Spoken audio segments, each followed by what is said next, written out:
Welcome to the Outthinkers podcast. Plug into fascinating minds and breakthrough ideas that are transforming industries and the world. I'm your host, Kyan Krippendorf, founder of Outthinker Networks, a global think tank comprised of corporate strategists and innovators that are shaping the future of business. If this describes you, please join us at outthinker.com. Now, let's dive into this week's episode.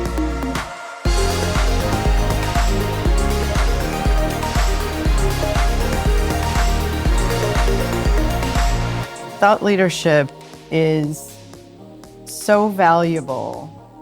The return on investment is 156% based on our data, which is 16 times higher than a typical marketing campaign. The magnitude of that return indicates that thought leadership really has earned its place as the platform on which every other type of marketing should be built for an organization that wants to create a strong brand, to build client loyalty. There just isn't any other choice based on the magnitude of the return that we've seen in our data.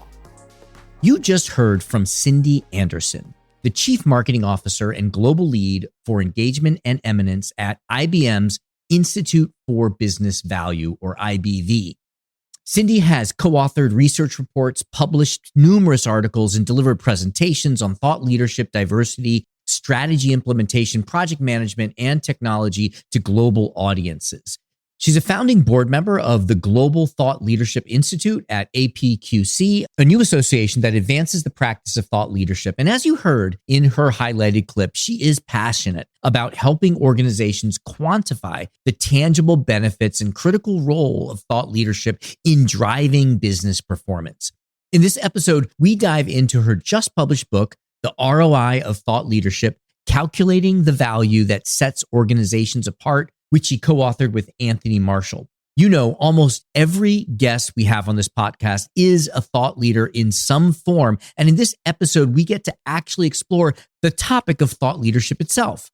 We discuss how thought leadership is in fact quantifiable, not squishy as many people think, and what her organization's research reveals are the top metrics that indicate the value delivered. How organizations can leverage thought leadership to grow their brand's authority and credibility, and what to avoid in damaging it. The types of content you can deliver in thought leadership with pointed markers of what makes good content, as well as what formats are in or out among content consumers. The role of generative AI within thought leadership and why it cannot, and to a degree must not, be taken as thought leadership itself. Ladies and gentlemen, Cindy Anderson. Cindy, thank you so much for joining us. We've been looking forward to having this conversation. I know that you recently moved to Singapore, so it's evening as we record this. Thank you for staying up for us. What was your motivation to move to Singapore? Well, it's a new experience, and I'm never opposed to having a new experience. So there was an opportunity to move with IBM, and I took it. Right. It must be one of the benefits of working on a platform as large as IBM is that there are lots of paths and opportunities for you to choose from. Lovely. Yeah, things you never expected just sort of open up. So, well, I'm excited to dive into your book. I didn't think of myself really as doing thought leadership, but we do. And I learned so much. Right. And so I'm very excited to dig in. We won't have time to cover everything, but luckily we have a great book that people can find. I want to open up with two questions that I always ask all of our guests. The first is just for us to get to know you a little bit more personally. Could you complete this sentence for me? If you really know me, you know that. You know that I try to do something new and different every week. And that's even more me now that I've moved to Singapore and there's just so much to explore. So, for example, we have Hari Raya, which is, now. And so I've been able to experience some iftar with some friends, which I've never done before. We just had the Holi holiday, which is an Indian holiday. And my friends and I went to a celebration where we got covered with all kinds of bright colored paints, which was awesome. Obviously, there's a ton of different kinds of food in Singapore. So I've been exploring those things like laksa and something as simple as chicken rice. But boy, do they do it differently here. So I try to do something new every week. Interesting. And why is that? What motivates you to do something different? Well, it's pretty easy to sit in front of a computer and, when you're working kind of day hours in the office and night hours on calls, it's pretty easy to just get, tied up in doing work, which is great. And there's a lot of time to do that. But if you don't try to do something new and experience where you are, it's just too easy to do what you've always done, which is sort of sit at your computer or scroll through Instagram or turn on the TV and, binge watch something on Netflix. And so I made this sort of agreement with myself that I was going to do something new every week while I live in Singapore, because again, there's a lot to do that I've never done before. And I want to be able to say that I've done it when my time in Singapore ends. Yeah, at some point, I'd love to pull on that thread again as we talk about the portfolio of thought leadership, because I think some thought leadership from organizations is sort of one thing that is said many times in many different ways. Some of it is sort of a new thing every time, and it seems like having the right balance. Excellent. And what is your definition of strategy? I define strategy as ideas when they're implemented effectively that drive an organization forward. So what I mean by that is lots of people have ideas. Lots of people do stuff, but very rarely do the two things come together. I worked for many years at an organization called the Project Management Institute, and all of the thought leadership research we did there indicated that strategies fail at the implementation level. A lot of them, upwards of 3/4 of strategies fail.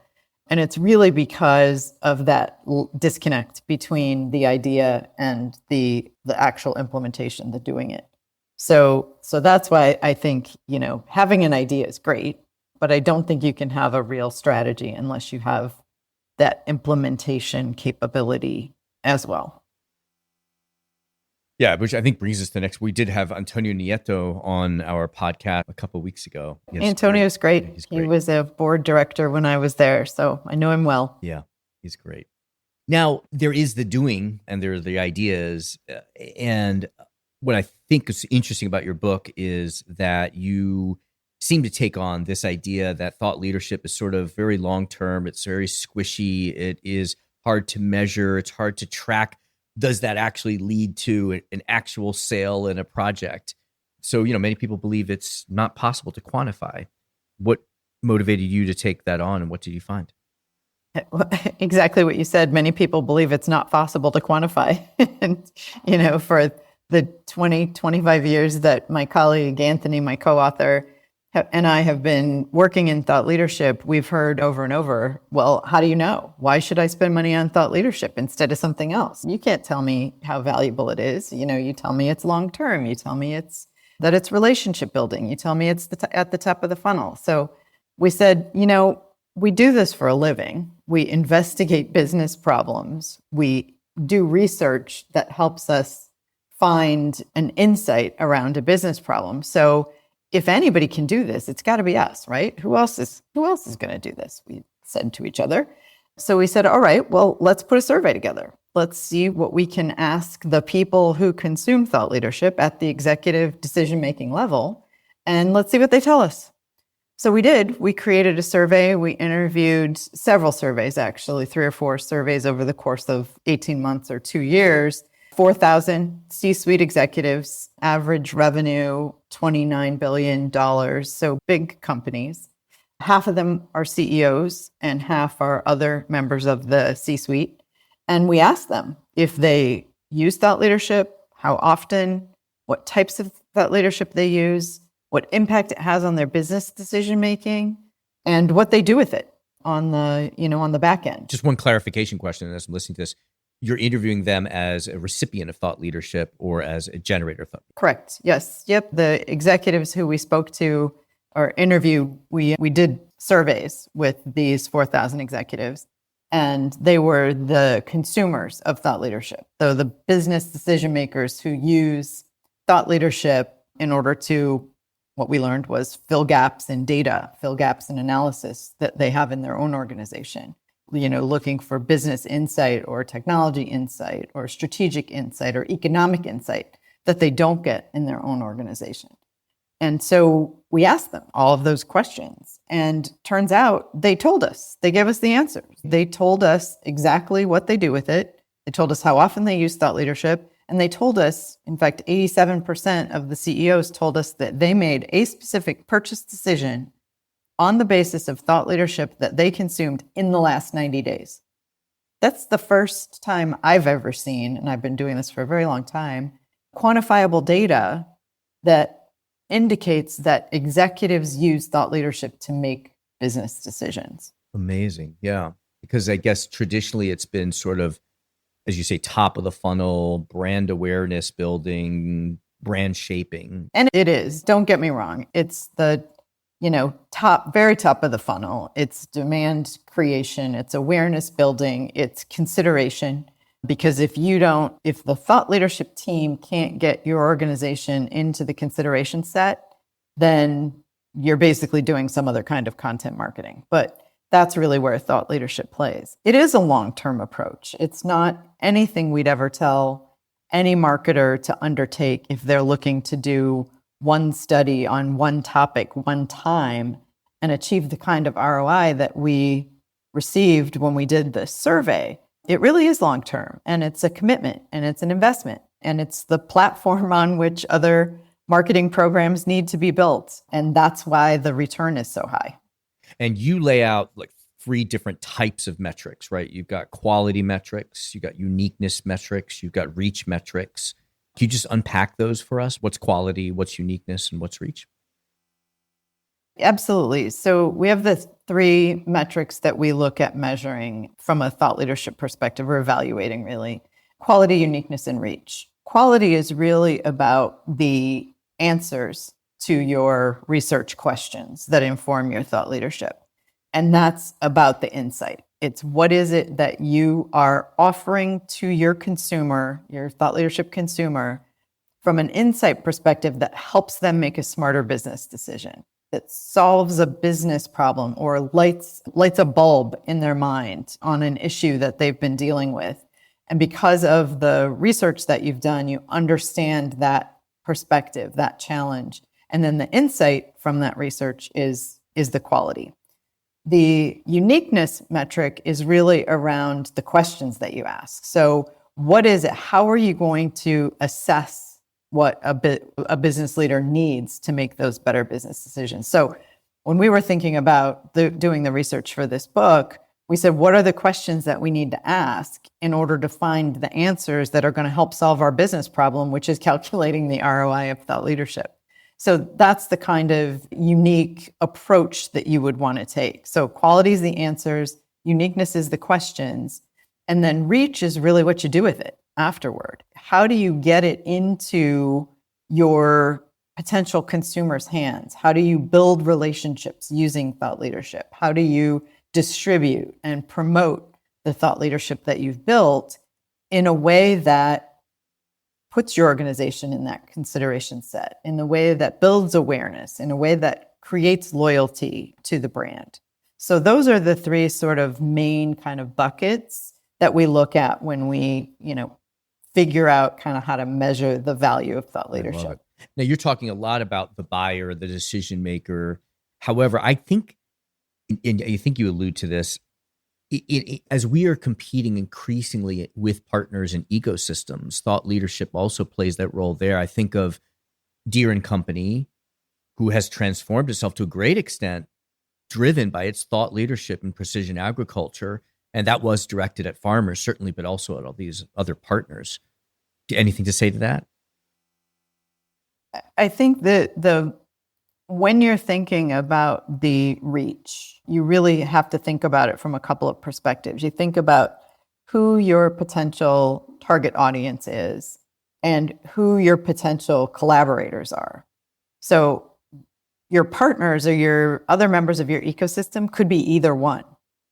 In our case, we do at the IBM Institute for Business Value, we do a lot of co-branding, which is pretty unusual in the thought leadership world. We co-brand with multiple ecosystem partners on topics of interest to both of us, which serves to, as you would imagine, build the brands of both organizations and reach clients in ways that one or the other might not be able to on their own. Alternatively, from a target audience perspective, and I think this is what you're talking about with Deer, is that your ecosystem partners could potentially be an audience for your thought leadership so that they understand what it is that you're doing, your organization is doing based on research with the target audience that they might not know about, right? So it's helping your ecosystem partners solve that business problem by delivering insight to them to help them make a smarter business decision. Obviously, you hope it's, working with you as part of the ecosystem in your organization. So you can look at it from both different perspectives when you think about ecosystem partners. Yeah. So where do you think thought leadership should sit in the organization? You talked about, yours at IBM sits in an institute. I could see it sitting in marketing. I could see in sales, people just reverse engineering.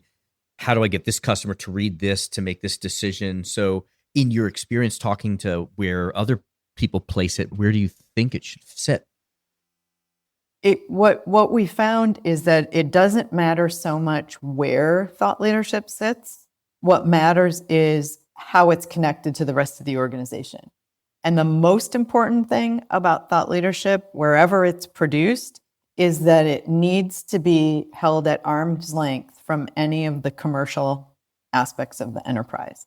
Because the minute that an audience starts to feel like this is a sales pitch or this is veering too close to a product, kind of pitch or sale, they back off and walk away. And we found that independence of thought leadership from the commercial or the sales arm of the enterprise, there's actually a purchase premium based on that, based on our research, when you do have that arm's length. So it can sit in any part of the organization, but the function needs to be really arm's length. And media companies are pretty familiar with that, right? There's a lot of media organizations where the advertising arm and the editorial arm are completely separate. It's similar to that from a concept point of view.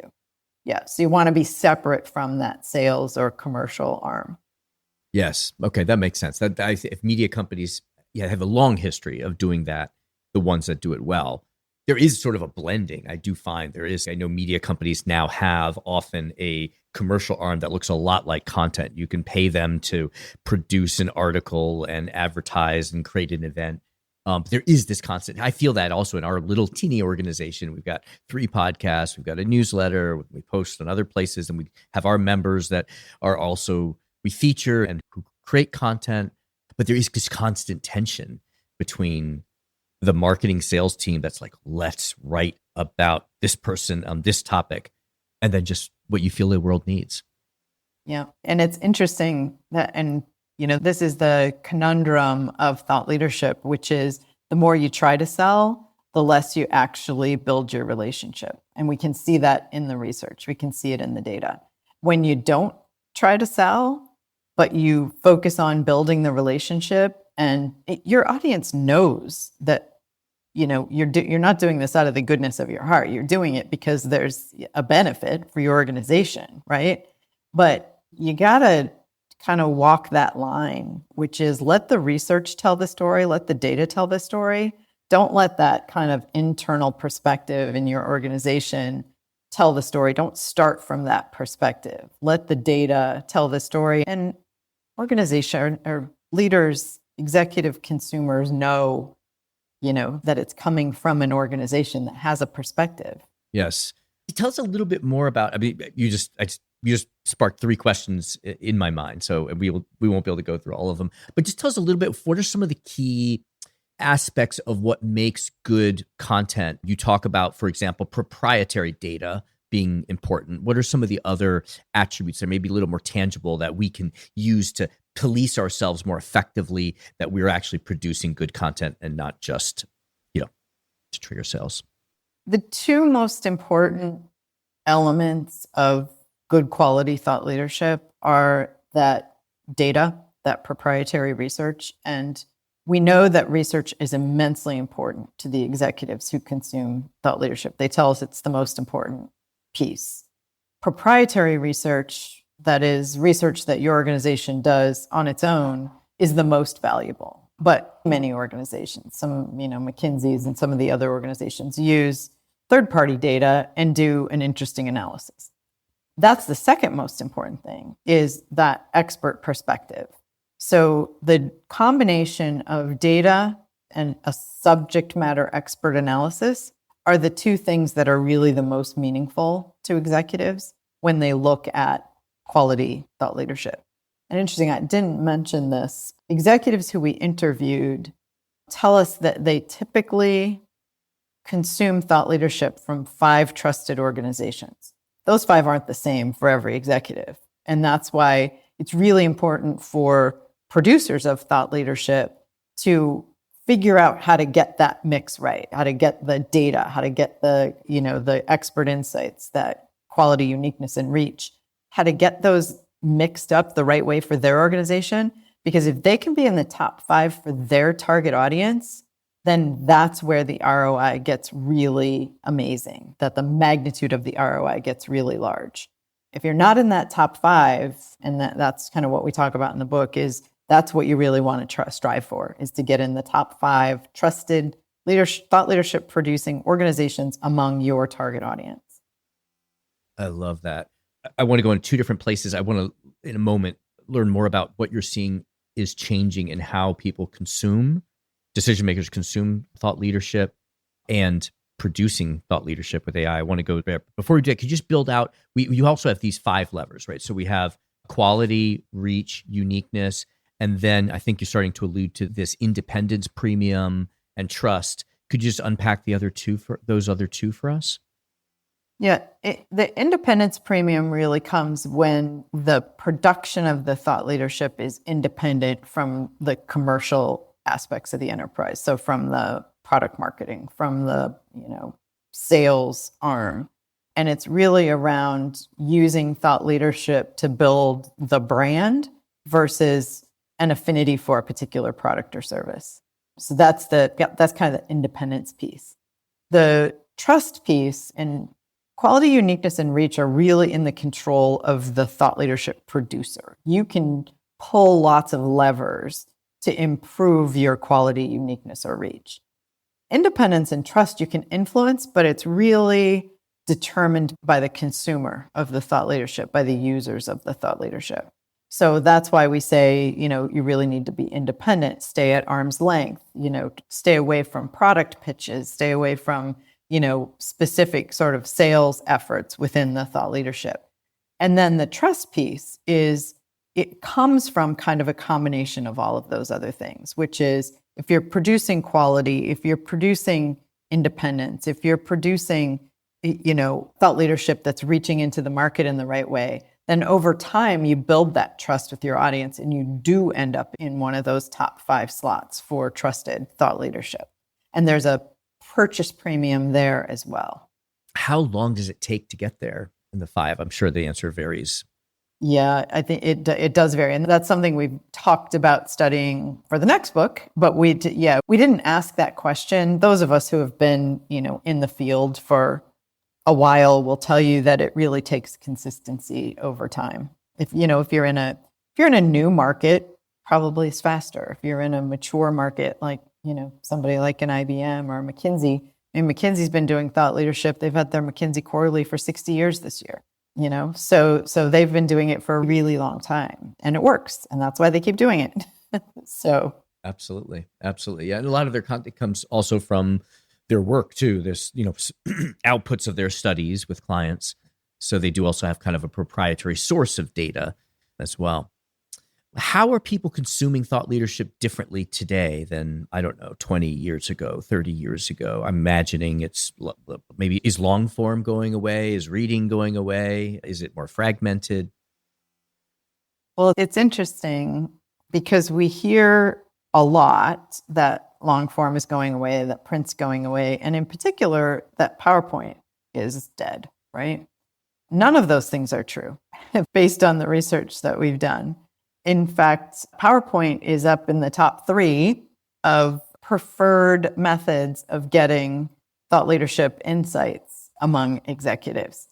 Yeah, and we speculate, we didn't dig into it in this set of surveys, but because we saw this so strongly, it's something that we'll definitely look at in the next round. We speculate that it's because much of the thought leadership that is delivered through events and presentations at events. So our thought is that people are really used to PowerPoint. They're comfortable with slides. They're comfortable consuming information that's on a slide, even if it's, one of those, like, what do we call them? Eye charts that are, really heavy content on slides. Executives in our surveys seem to really value that as a way to get information that they need to help them make those smarter business decisions. Books are also not going away, print content. And in fact, the IBM Institute for Business Value, we actually produced over the last couple of years a set of 3 kind of coffee table books that identify the 3 main technologies that organizations are going to have to get really good at in the next several years: quantum, AI, and hybrid cloud.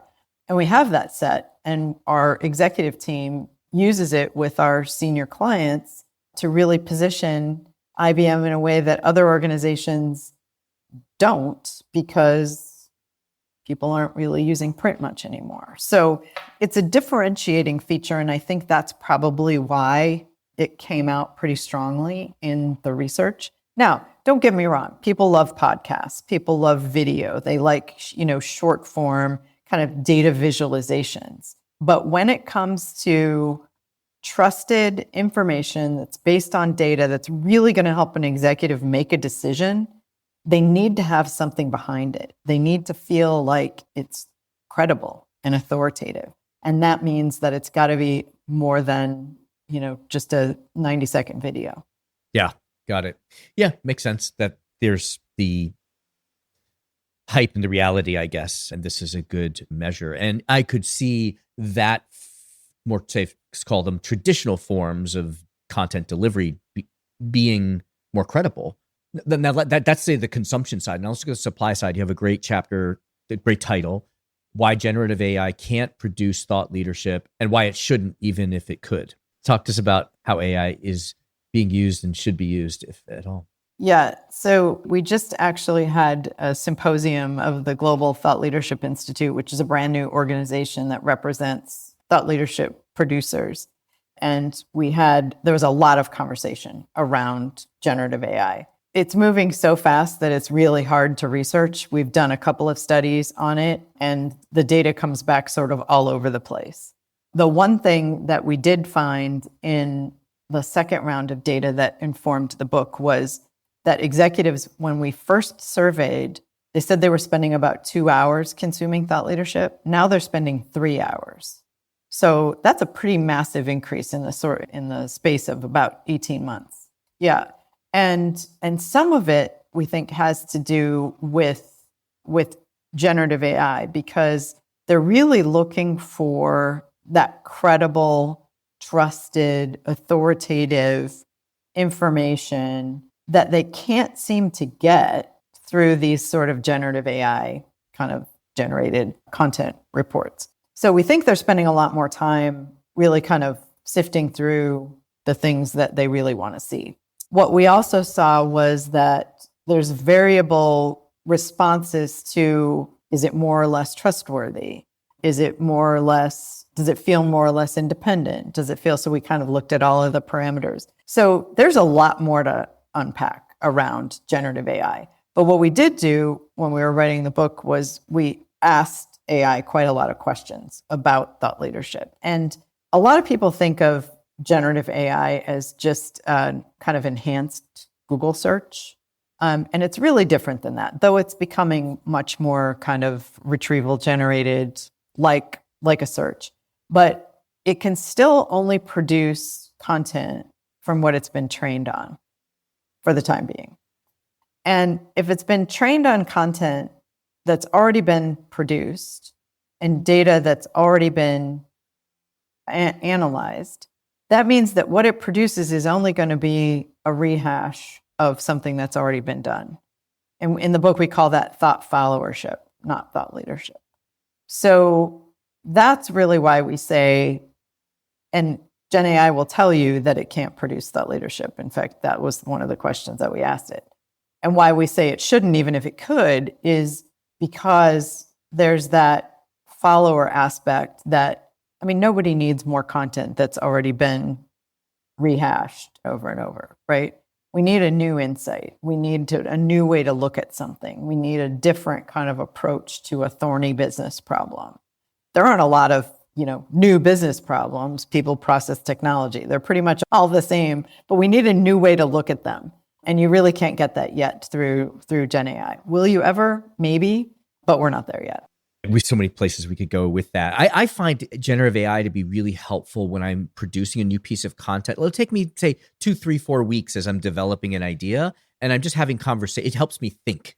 Like Antonio Nieto, in the podcast, he talked about that 70% of what a company does historically has been operational, and that as we automate, that'll go down to 30%. And so the 70% of projects will become 70% of projects, and how that will change things. And so I've been really thinking about that, but I do just on the train, or I just talk to Gen AI and say, does this make sense? And what does it remind you of? And what other shifts in history? And I find it to be a great thought partner, well, and it can access a lot more experiences than a human can, right? So that's likely why people, and I heard a lot of people who do what you do. In fact, many of the folks on our team do that as well, because there's just a lot more in its memory banks than what a human would have in its memory. So you can get a broader, kind of a broader sense of what do you think about that, right? So that's where I think it's really kind of helpful. But my team looks at the time it takes them to do certain things, like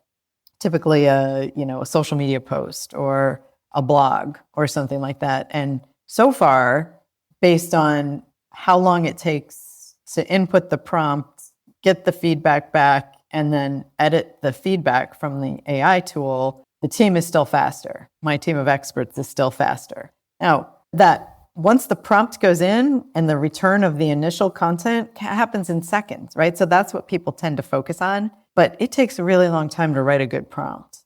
You get the good prompt in there, you get feedback from the tool, and you still have to go in and do some significant editing. Because again, you're getting kind of watered down information that's based on its, full set of memory. So it's useful, but it's still not as good as a really good, experienced editor who can think on their feet.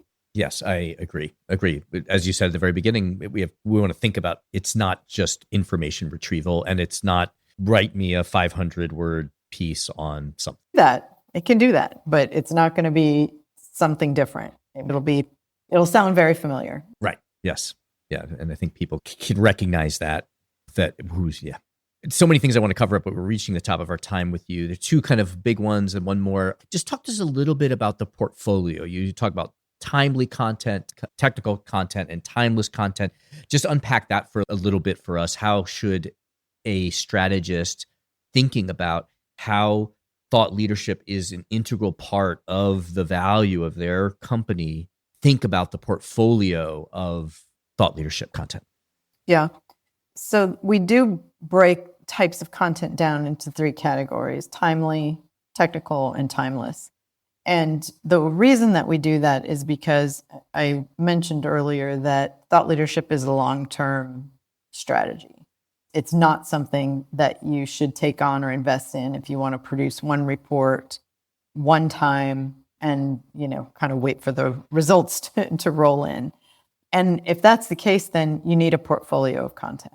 Now, we highly recommend that every organization have something that they're known for. So that anchor sort of piece of content or study, that is owned. So if you think of like the Edelman Trust Barometer, that's what we're talking about. Some kind of anchor piece of content that is meaningful to that organization in whatever their arena is, that they can own in a way that their competitors can't. When I was at PMI, the Project Management Institute, we had, the high cost of low performance, and nobody else could really talk about that the way that a group of project managers who had experienced project failures could. So those are the kinds of anchor pieces of content that we're talking about. And they're really timeless because they're related to a topic that is going to vex business leaders, for a long time. So once you have that timeless sort of anchor piece of content, then you can expand into more timely and technical pieces of content, where a timely piece might be something that you build off your anchor piece, but it's related to something that's happening in the world. So back to the Edelman Trust Barometer, like what's happening with, global governments? How is that affecting trust in the world? What's happening, with last year we had something like 74 countries had elections in the year, and how did that impact, trust? So those kinds of things can prompt a new way of looking at the topic that's still related to that anchor timeless piece of content. And then the technical content is really more around, and we don't mean technical like computer tech or anything like that, although it could be. It's really more around sort of a deep dive into one specific aspect. So maybe you talk about government trust. Maybe you talk about, business trust. So the technical content is, what does it mean for that particular kind of pillar of the anchor piece of content? So that's how you sort of begin to structure a content portfolio for thought leadership, is start by thinking about what that one piece of content, that one topic that your organization can own, invest in the research, do the work, build that franchise, and then you can expand into your, timely and technical content from there. Got it. Okay. Yeah. So it's naturally like a sequencing, and then the portfolio mix, I guess, evolves. Love it. We talked about Antonio Nieto, who's been on this podcast. We've had Scott Anthony on this podcast, who lived in Singapore for a long time at InnoSight. Martin Reeves, who was formerly the head of the Henderson Institute at Deloitte. So here you have three thought leaders that have a branded name themselves as an individual, and they're creating content for the organization. So how do you think about who the voice should be, the individual or the company, and what are the pros and cons of the two?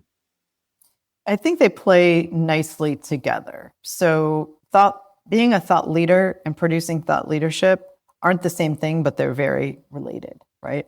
So if you think about Antonio, for example, he's a thought leader in project management. He also produces thought leadership on his own. And frankly, when he was at PMI, we produced thought leadership that he was part of. So it's a bit of a kind of virtuous cycle in that regard. Producing thought leadership, the other example I would give is McKinsey, right?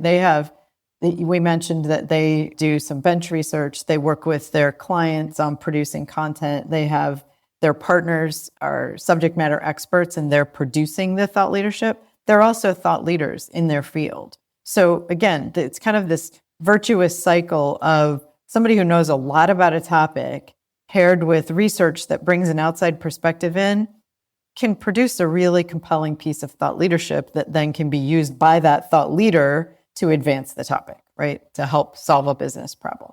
So that's the way that if you have thought leaders, or if you are a thought leader, you would use thought leadership to build your own brand.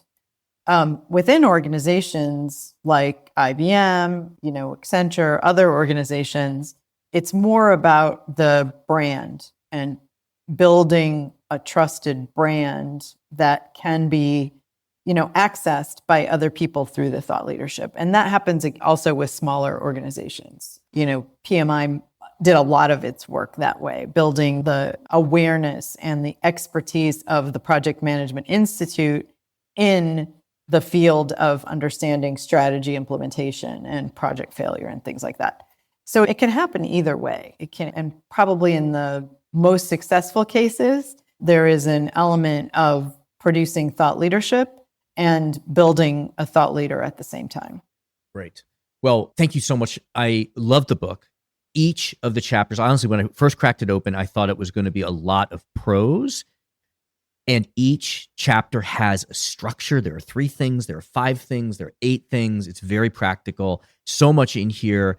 And I wish we had more time to dig into it more. But what would you therefore leave us with? What should be the thing that a listener here should be walking away with from listening to this conversation? Kaihan, I would leave you and the listeners with this. Thought leadership is so valuable. The return on investment is 156% based on our data, which is 16 times higher than a typical marketing campaign. The magnitude of that return indicates that thought leadership really has earned its place as the platform on which every other type of marketing should be built for an organization that wants to create a strong brand, to build client loyalty. There just isn't any other choice based on the magnitude of the return that we've seen in our data. Amazing. Well, Cindy, thank you for doing that research, for uncovering that proprietary data that changes the way that we think about thought leadership and making it actionable for everyone that is listening. And we'll certainly be buying your book, The ROI of Thought Leadership. Thank you for being here. Thanks, Kaihan. It was great to talk to you. Thank you to our guest, Cindy Anderson. Thank you to our producers, Karina Reyes and Zach Ness, our editor, and the rest of the team. If you like what you heard, please follow, download, and subscribe. I'm your host, Kaihan Krippendorf. Thank you for listening. We'll catch you next time with another episode of Outthinkers.